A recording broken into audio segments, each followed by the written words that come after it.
Today we're going to tackle a fun time traveling story that may or may not be weird. Spoilers, it's weird. Hey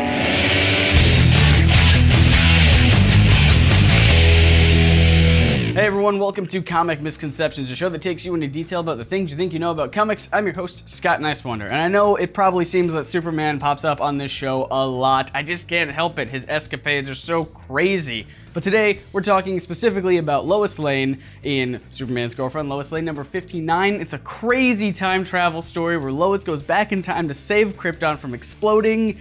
It's awesome, and it also leads us into this week's trivia challenge, which was... Who did Lois Lane fall in love with while traveling back in time to save Krypton from being destroyed? Batman, who was the Dark Knight Justice, which is a fantastic name by the way, and many others impressed me with their knowledge of the Silver Age and understanding context clues as well by saying that it is in fact Jor-El, Superman's dad, which means that Lois Lane was almost Superman's mom. It's a wonderful time travel story, but to appreciate it as much as I do, there are two things that you need to know if you don't already. The first one is the Phantom Zone. Think of this as kind of a prison in another dimension. Jor-El invents a way to send prisoners there, and it puts them in kind of an incorporeal state, making the residents essentially immortal. The second one is the City of Kandor. Now, there are a couple origins for this, but since this is a Silver Age story, I'll just give you the Silver Age origin for it. Brainiac used to shrink down cities from all over the universe for study, but Superman defeated Brainiac and brought the shrunken city of Kandor to his Fortress of Solitude, where he tries to find a way to return it to its normal size. Again, as I typically do, I'm generalizing here because that's not the important part of the story, so let's dive right into it. So the issue starts out with Superman just monitoring the Phantom Zone when he finds Lois Lane trapped inside. Well, how did she get there? Well, it's a crazy story. Apparently, Lois had been at a presentation by one Professor Gordon, who invented an anti-nuclear ray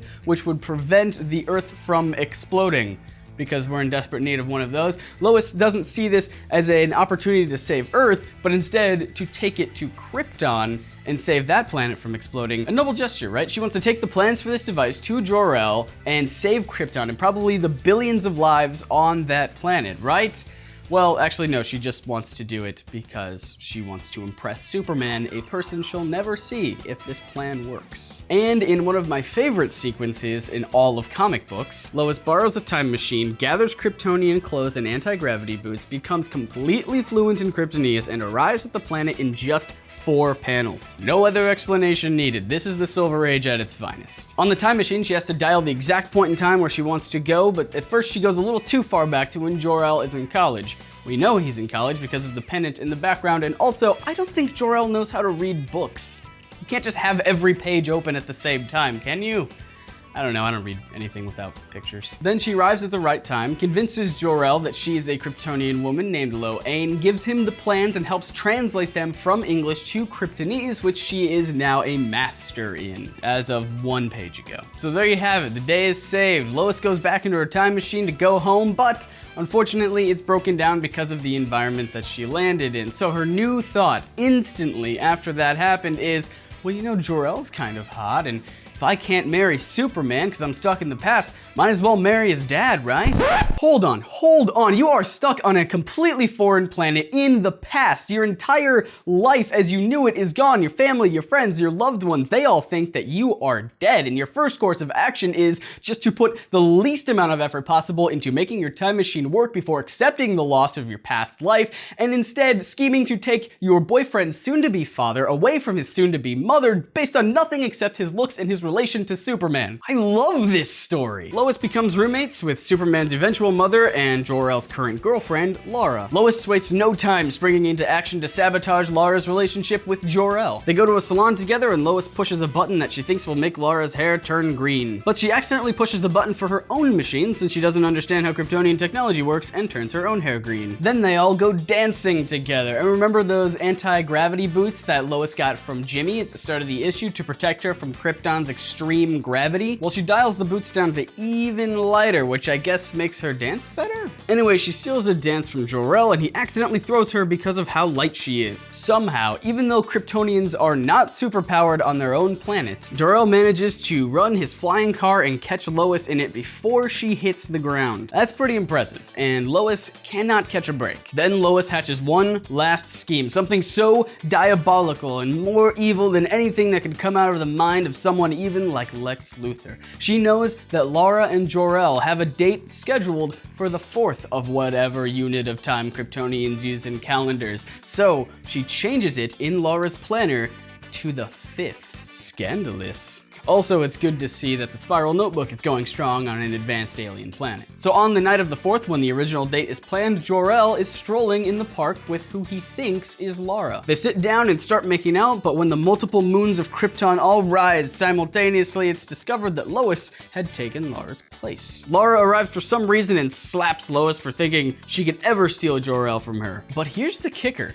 She does. Jor-El compares the two of them in the moonlight and decides that Lois is the more attractive one of the two, so he dumps Lara on the spot to go out with Lois instead. Oh, and remember the anti-nuclear ray, which was the entire reason that this story happened in the first place? Well, according to the book, Lois and Jor-El built that together by themselves between the night when they first got together and the light of the next day, although to be fair, I couldn't find any credible sources online of how long Kryptonian days are.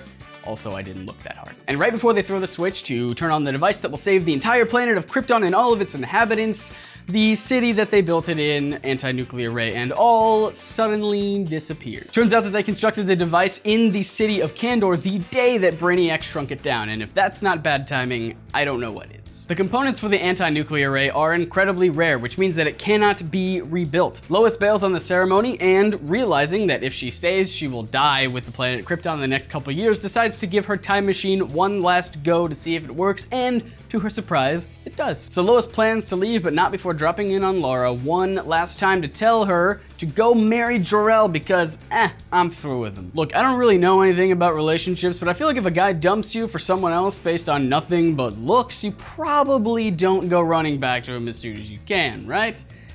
I'm asking a lot of questions in this episode. Before returning to her time and place on Earth, Lois uses the time machine to make one last pit stop on Krypton a few years down the line, where she visits Jor-El and Lara's house, who are now married with a son, Kal-El. Lois picks up the child and kisses him over and over and over again because, and I quote, "I don't get much chance to do this to the grown-up Superman on Earth, so that's weird."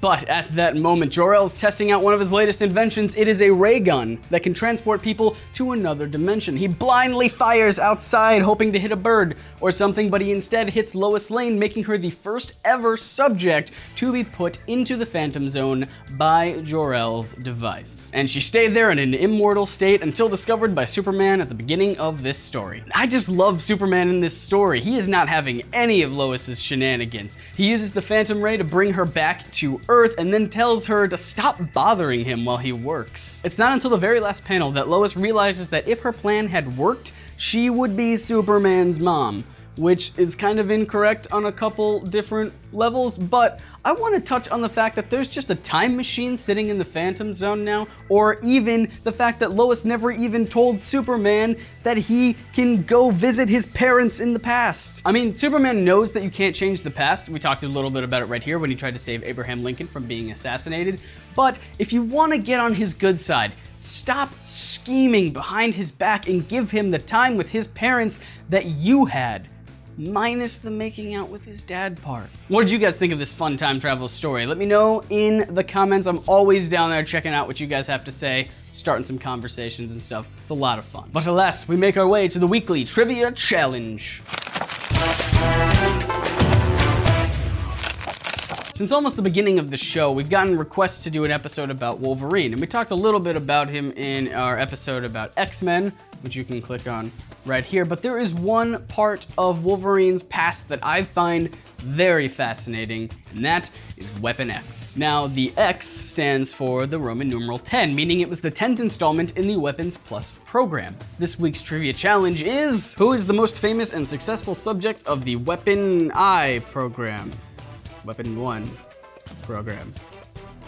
whatever. If you think you know the answer or just want to leave your best guess, you can do so in the comments below, and if you're right, I could feature you on the show next week. And I definitely appreciate the honor system that you guys had last week, just kind of throwing out your best guess out there instead of Googling the answer, so thank you so much for that. So get started on the weekly trivia challenge.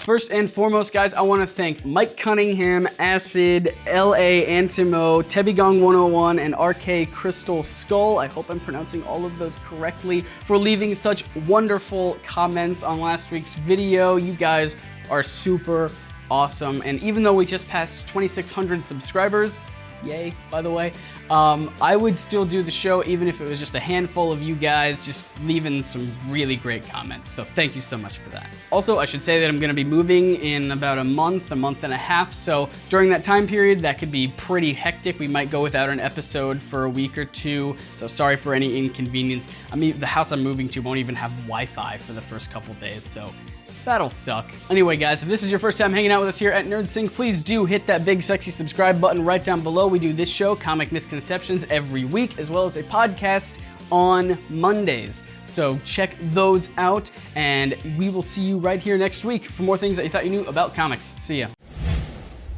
Unfortunately, after the war ended, nobody really wanted superheroes anymore. They were tired of all the fighting, so superheroes largely dropped off, where westerns, humor, horror, and more stuff kind of took over the comic book genre. There was also a scare in the 1950s where people believed that comic books were just toxic for children's morals, so this led to the creation of the Comics Code Authority. You can kind of consider them like the MPAA for comic books, censoring anything that they find not suitable for children.